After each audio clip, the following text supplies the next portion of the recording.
I'll go ahead and I'm going to use about half of my time and then save some to accommodate some of my members. First of all, we'll hear over and over again what science says and all that. We're going to have a hearing. We're going to have scientists at a hearing.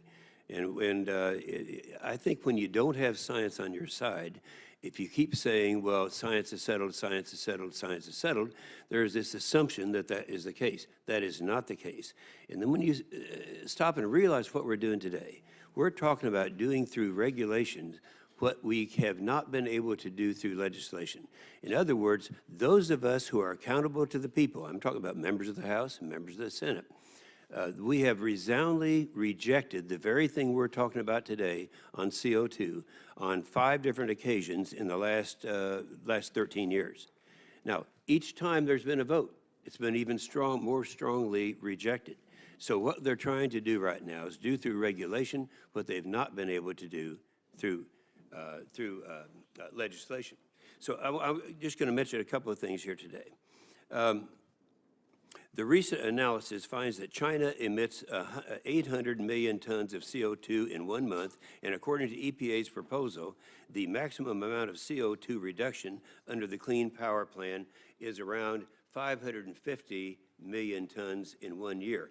Now, a question I would have for you, Ms. McCabe, is how will the Clean Power Plan impact global CO2 emissions when China is producing more CO2 in 1 month than the Clean Power Plan could potentially reduce in 1 year, even when it was if it's implemented? Well, the Clean Power Plan will certainly result in less CO2 emissions as our clean car rules and other measures that we are looking at. So there will be less domestic CO2 from the U.S. as a result of the Clean Power Plan. This is why it is important for the United States not only to be working domestically, but to be working internationally. We recognize that this is a global problem, that other countries are emitting CO2, and that's why we have been very aggressive and involved with China. Okay, you don't disagree then with this chart, do you? This chart is an IPCC chart. That's the United Nations chart, right? I don't know, And it talks about Senator. what we have up here in the global greenhouse gas. That's a total figure. What China and India have, I think is, I can't read it from here, I think that's the second one, the total, and then the green over here is what you're proposing, and this is the reductions that we've had. I just want everyone just to use a little common sense and look at this. We're talking, if your projections are correct, then they're going to continue to have these emissions, and we would only be able to reduce the emissions by 2 tons in, what period of time is that, RJ? Yeah, emissions in 1 year.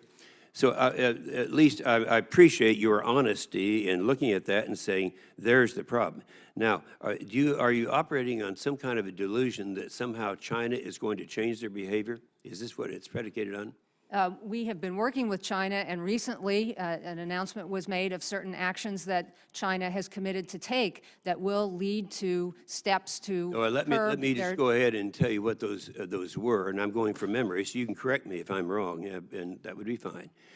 They went and had the meeting. They decided, first of all, well, China said, if you want to do this, you want to have these reductions, you can go ahead and have them, but we're going to increase our emissions of CO2 until 2030. They amended that downward to 2020. So number one, if you believe China is going to do something, then that wouldn't happen. They're still going to increase, as they're doing right now, until 2020. In the event that you can believe them, now I have talked to the people from China. Do you think, and they sit back and they smile, the thing they would love to have us do in this country is to make our reductions so that we'll be chasing our manufacturing base over there. But this, I just like to confine it to this. If you don't disagree with this, where is the logic here? I mean, what do you think is going to happen to change that green 2 tons a year? Well, for the first time, China has agreed to curb its growth in CO2. That is a significant development. Is there a document that they have signed saying that they are committed to do that? I don't know if there's a document, Senator, but they have made that announcement. They've made that commitment in conjunction with the United States. And the commitment is that they'll start reducing it by 2020. That they will peak emissions, and that they will invest in a significant 20% of non-fossil fuel generation in the coming years, which is a very significant commitment as well.